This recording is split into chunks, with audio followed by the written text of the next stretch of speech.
Deal को लेकर Zelensky की तरफ से बड़ा बयान आया है। यूक्रेन अपने हितों से कोई समझौता नहीं करेगा। ज़ेलेंस्की ने फिर से वही रुख रखा है। ऐतिहासिक मुद्दों पर रूस के साथ वार्ता नहीं होने वाली है। ये ज़ेलेंस्की फिर से बोलते हुए नजर आ रहे हैं, यानी एक तरह से कहा जाए कि वो अपनी जिद पर लगातार कायम भी है। तो देखिए, रूस और यूक्रेन में इतना तनाव, अब बात कैसे बनेगी, ये सवाल आपके जहन में भी जरूर आ रहा होगा। आपको बताते हैं कि इस वक्त तमाम मुद्दों को लेकर ज़ेलेंस्की का रुख क्या है और क्रेमलिन क्या सोच रहा है, ये आपको बताने की कोशिश करते हैं। देखिए, रूस यूक्रेन में तनाव जबरदस्त है। ज़ेलेंस्की ने कहा शांति समझौते में जंग के मूल कारणों का समाधान हो। वहीं क्रेमलिन ने क्या कहा था, राष्ट्रपति पुतिन ज़ेलेंस्की से मुलाकात के लिए तैयार है।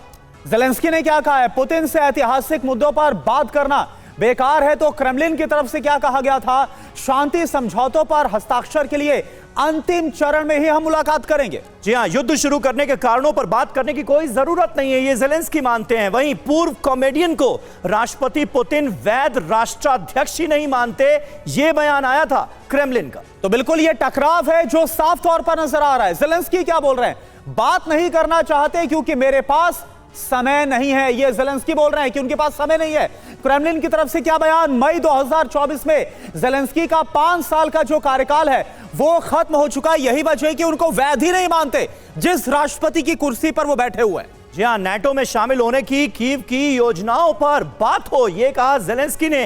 संघर्ष के कारणों को नजरअंदाज नहीं किया जा सकता, यह क्रेमलिन का बयान है। आप देखिए तनाव कितना ज्यादा है, टेंशन किस कदर बरकरार है। इसके अलावा ज़ेलेंस्की की तरफ से क्या कहा गया, रूसी राष्ट्रपति के बेकार के तर्कों को सुनने की कोई जरूरत नहीं है। तो क्रेमलिन का बयान, क्रीमिया, डोनबास समेत नए क्षेत्रों को मान्यता देना होगा, यानी जो कब्जा है रूस का उसे स्वीकार करना होगा। समीर जी और हमारे साथ हमारे सहयोगी मनीष झा भी मौजूद हैं। मनीष, जब तकरार इस कदर अभी भी नजर आ रही है, 4 साल पूरे होने वाले हैं और ऐसे में टेंशन खत्म होने के कोई आसार नजर नहीं आ रहे हैं, और ज़ेलेंस्की को हमने अभी थोड़ी देर पहले सुना, वो कह रहे हैं कि यूक्रेन के हितों से हम समझौता नहीं करेंगे। यूक्रेन का हित आखिर है किसमें, या फिर ये यूक्रेन के लोगों की बदकिस्मती है कि यूक्रेन के हित तय करने के लिए वहां ज़ेलेंस्की बैठे हैं?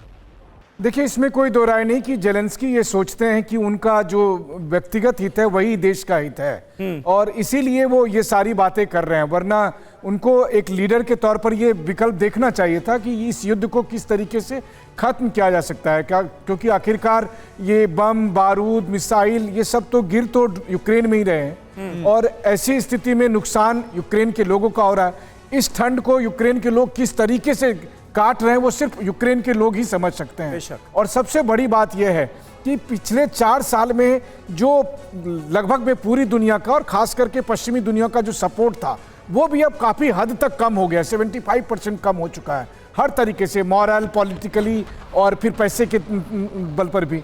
तो ऐसी स्थिति में अगर ज़ेलेंस्की जिद पर हैं कि एक दिन पुतिन आएंगे, मेरा पैर पकड़कर वो गिड़गिड़ाएंगे, तो मुझे लगता है कि वो एक अलग किस्म के इल्यूजन में है। लेकिन हाँ, ये बात तो जरूर है कि यूरोपीय देश हर हालत में ज़ेलेंस्की को चढ़ाकर रखे हुए हैं कि तुम बस लड़ते रहो, तुम बस लड़ते रहो, और यूरोपीय देश ने इसके लिए ये इंश्योर कर रखा है कि किसी भी कीमत पर यह युद्ध नहीं रुकेगा। मेरा अपना अनुमान है कि अगर ये हालत रहे तो 2030-32 तक भी जंग चल सकती है। जी, और इसमें कोई हैरानी नहीं होगी। एक और बड़ी खबर का रुख कर रहे हैं, नाटो का बाल्टिक सागर में बड़ा युद्धाभ्यास, आखिर क्या तैयारी है ये? नाटो देशों के 3000 सैनिक युद्धाभ्यास में शामिल। जर्मनी के पास बाल्टिक सागर में ये युद्धाभ्यास हो रहा है। युद्धाभ्यास में जर्मनी, स्पेन और तुर्की शामिल।